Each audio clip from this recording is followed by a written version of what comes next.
I know you. Ikaw si June. Ikaw yung Tomb Raider sa daddy ko? What are you doing here?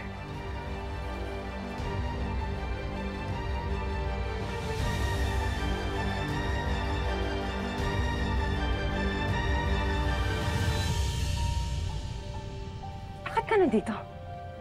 Hindi ka pa ba nakontento sa panloloko mo sa daddy ko? Susunod mo yung asawa ko? Hindi! Hindi, Gina. Mahal, ano ginagawa mo? Tatawagan ko si daddy, sasabihin ko, nandito si June! Wag! Wag! Nanay Nora, anong ginagawa niyo? Mahal, minahon ka. Sorry, naglihim ako sa'yo. Siya si Marcel. Siya ang tatay ko.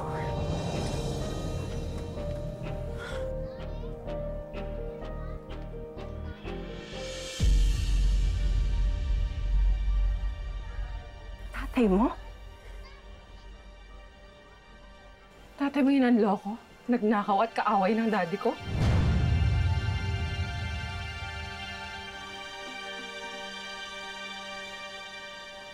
Ako nga. Ako si John. Can't believe this! Ang tagal hinahanap ni daddy ang June na yan. Nandito lang pala, sinasadya mong itago. How could you do this? Mahal, makinig ka muna sa akin. Sasabihin ko naman talaga sa'yo tungkol kay tatay. Diba, pupunta na dapat natin siya. Pero nung nalaman ko na siya yung kinamumuhian ng daddy mo, natakot ako. It doesn't give you a reason to lie to me, Gerald! Nakailang tanong na ako sa'yo about your dad. Wala kang ginawa kundi magpalusot sa akin. Ginawa mo akong tanga.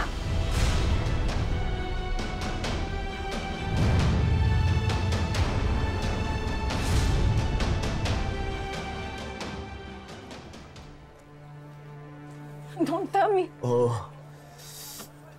Siya yung kapatid ko. Hindi mo pa pinapakilala sa akin ang lakas na loob mong ipasok sa supermarket natin. Dili. Hindi po ganun, Ma'am Gina. Pasensya na po. Nag-apply ako ng di alam ni Kuya. Gina, ako ang pumigil kay Gerald. Intensyon niya talagang sabihin sa'yo lahat. Unang beses niya palang makaharap ang tatay niya. Gina, sana maniwala ka. Hindi ko alam kung sino paniniwalaan ko sa inyo. Sino ba nagsasabi ng totoo? Iwan niyo po muna kami.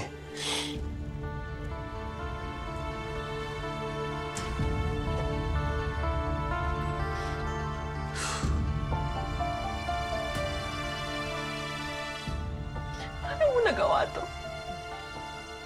Paano ka nakatago ng ganitong kalaking sikreto sa akin? Now I know what my dad felt. Now I know what it feels like to be betrayed. Mahal, totoo yung sinasabi ni nanay. Ayoko talaga maglihim sa'yo. Pero nakiusap sila sa akin eh. Natatakot sila. Baka anong gawin ng daddy mo sa tatay ko? Natakot din ako. Aaminin ko.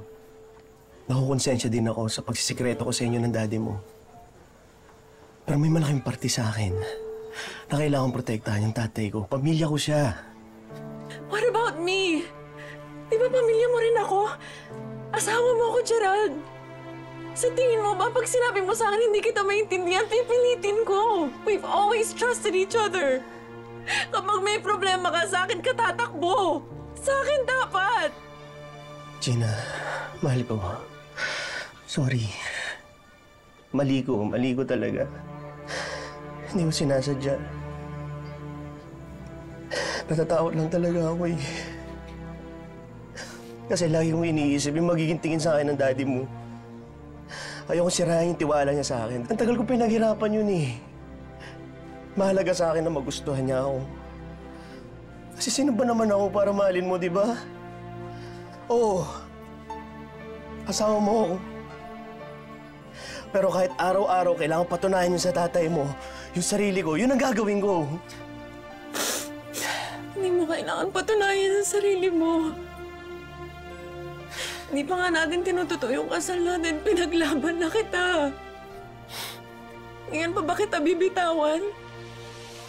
Kahit anong kasalanan ng tatay mo sa daddy ko, hindi magbabago ang nararamdaman ko para sa'yo, Gerald.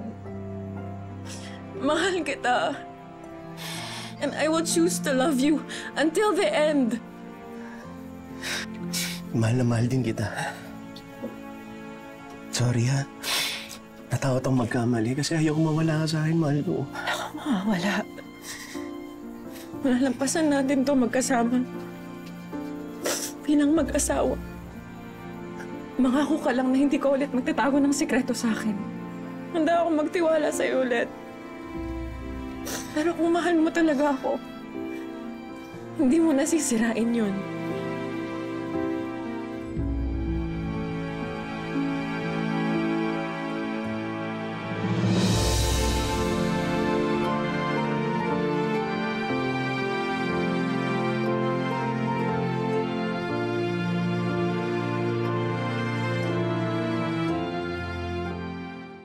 Salamat at pumayag kang pakinggan ang paliwanag ko, Gina. Mahirap sitwasyon ko. Daddy ko po yung niloko niya. Pero asawa ko naman po ang anak niya. Sususubukan ko pong gumitna. Gusto ko rin po maintindihan kung ano ba talaga nangyari sa inyo ng daddy ko. Hindi ako magmamalili sa'yo, Gina. Ninakawan ko ang tatay mo. Ganong katindi ang kasalanan ko sa kanya. Kahit sa harapan mo ngayon, iyang-iya ako sa kagagawan ko. Parang magkapatid daw ang trato niyo sa isa't isa. Mabait na tao ang daddy ko. Hindi ko maisip kung paano mo siya nagawang lokohin. Wala naman akong intensyon na agrabeduhin si Robert. Ginamit ko yung pera namin sa isang investment. Akala ko kasi kikita ka talaga kami ng malaki. Pero na-scam ako.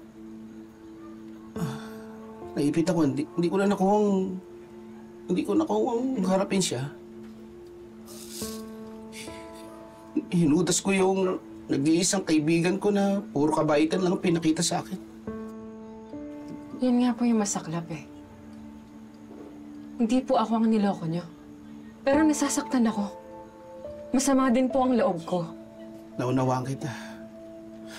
Galit din ako sa sarili ko. Pero pinagsisihan ko na yun. Tagal ko nang pinagsisihan yung mga kasalanan ko. Malaking bagay sa akin to na masabi ko sa ito. Kung hindi man dumating yung panahon na magkita kami ni Robert,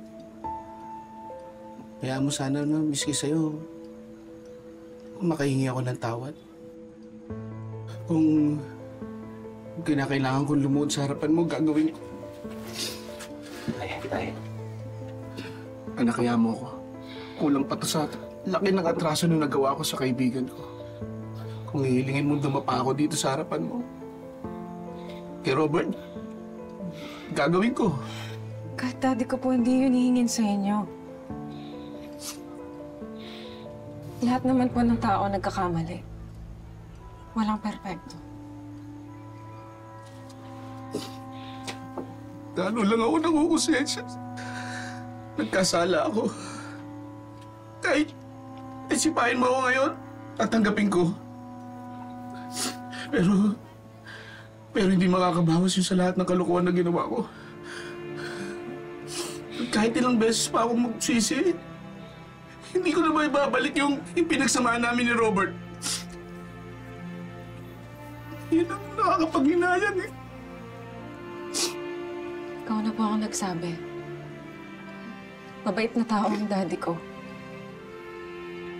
Kung hindi niya po magawang patawarin kayo ngayon, basta makita niyang sincere ang apology niyo, maybe in time magagawa niya po kayong patawarin. Hindi ko maiwasang isipin na karma ito sa ginawa ko kay Robert.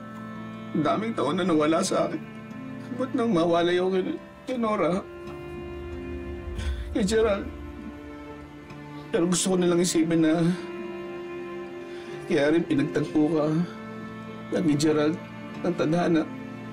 Eh para baka maging tulay sa akin at sa tatay mo. Matutulungan mo ba ako doon? Gusto ko lang itama yung lahat ng maling mga nagawa ko kay Robert. Para po kay Gerald. At sa katahimikan ng daddy ko, tutulungan ko po kayo. Nahanap lang po ako ng magandang timing siguro. Sa lalim po kasi ng galit ng daddy ko sa inyo, nahirap siyang biglayin. Sana napakinggan ka niya. Sana maniwala siya na hindi masamang tao ang tatay ko.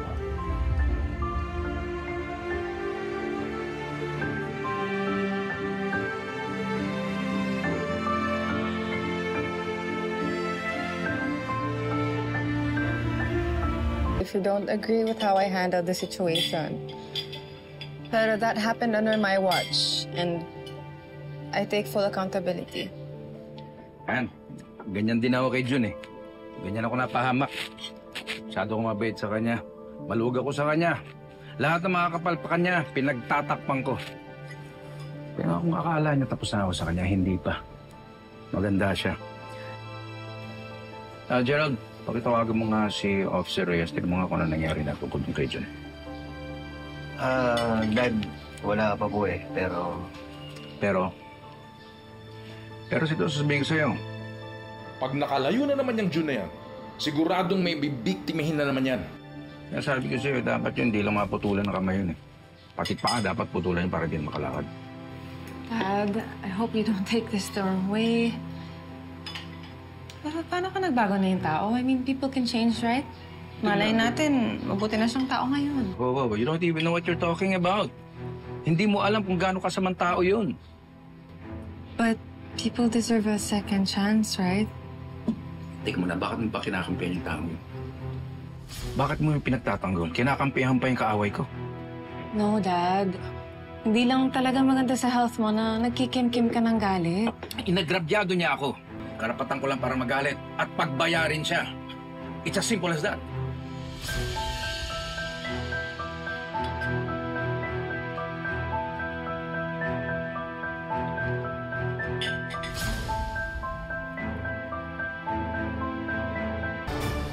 Nay! Tay! Anak! Gerald! Ay, Gina. Tay.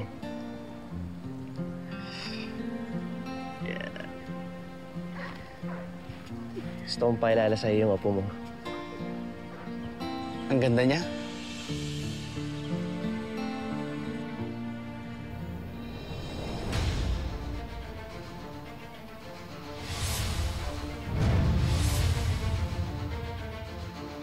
Mana sa'yo, Gina. Pwede ko ba siyang buhatin?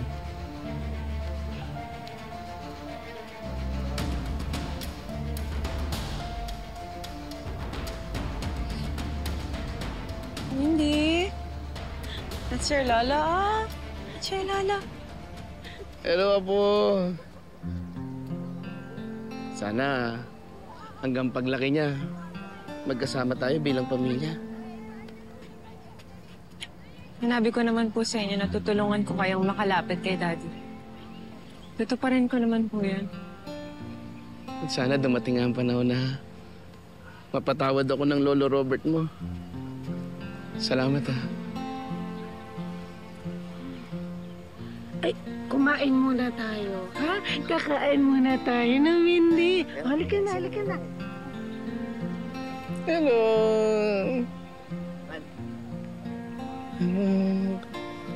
Kamusta ka na? Kaya pala pinahintulutan ng Panginoon na makaligtas ako. Dahil bukod sa'yo, meron akong apong babalikan.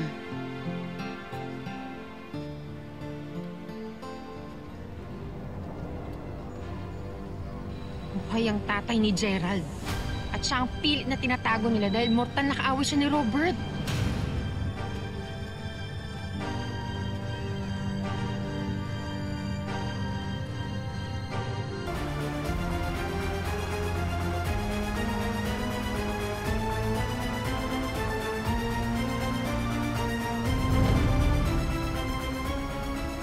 Ito ang main event na dapat abangan. Diyos ko, maraming salamat po. Pinakinggan niyo po talaga ang dasal ko. Imbitasyon galing kay Robert Marcelo. Sigurado ka? Imbitasyon nga to. May sulat at pirmado pa ni Roberto. Iniimbitahan nila tayo na umattend doon sa anniversary party ng supermarket nila? Ibig sabihin, pinatatawad ka na ni Robert. Kumbaga sa teleserye, ito ang finale plot twist na hinanda ko para sa'yo, Gina. Malamang nakausap na siya ni Gina na ay piliwanag na nila ni Gerald ang lahat sa kanya. So us? Mabubuhay tayo ng hindi na sa takot? Kung may pangamba? Makakakilos na tayo ng malaya? Di ba?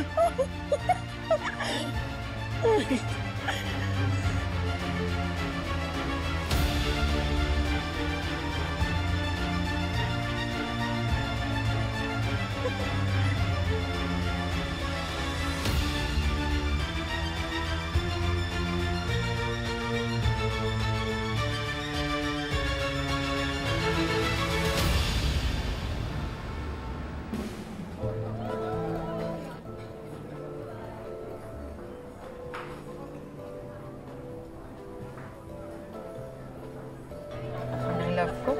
Wait lang. Okay?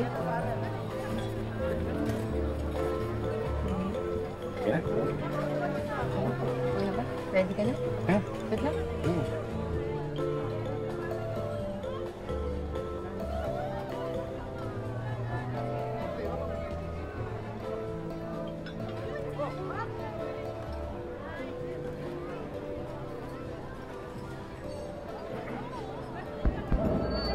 Hello, excuse me. May I have your attention? Ladies and gentlemen, tonight I would like to limit my speech with two announcements. First, I am officially stepping down as president of Rodriguez Supermarket.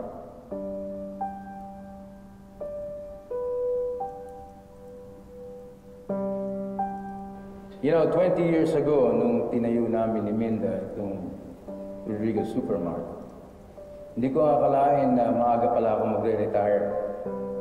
Marami akong plano para sa aming supermarket.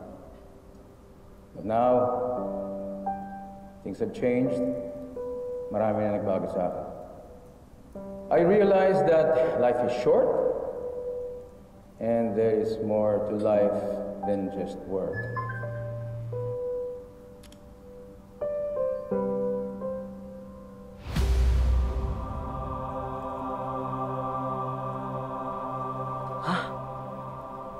Pupunta sila nanay tatay dito.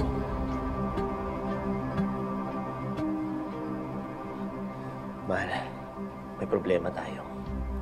Bakit ano?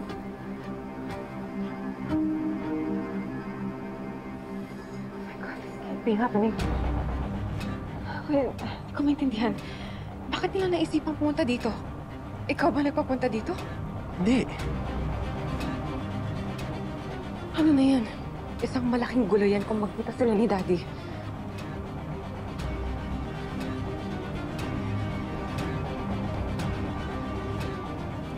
Teka lang.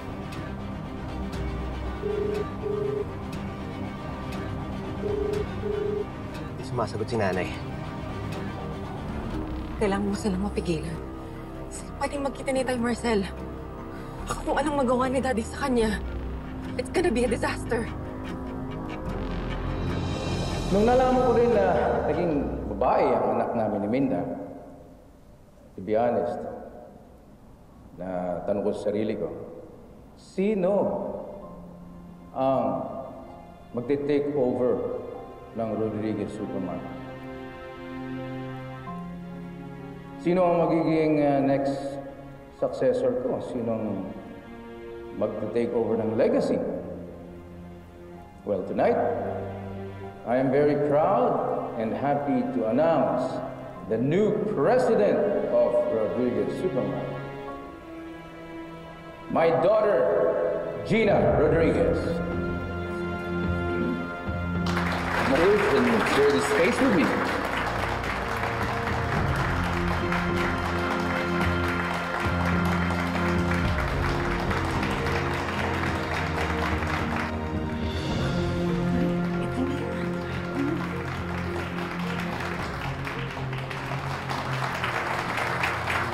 Dad, may kailangan kang malaman.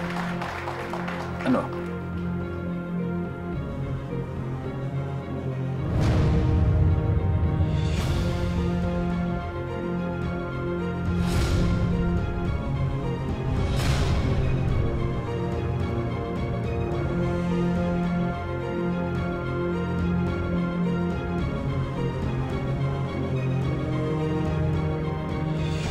Ano ito?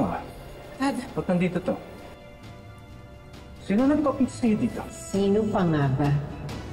Siyempre ako. Dad, Sino nagpapunta sa'yo dito? Dad, Gina! Pinag-idyo mo yun. Hayaan mo silang magbardagulan doon. wait lang. Anong ginagawa mo rito? Ha? Sino ang nagpapunta sa'yo dito?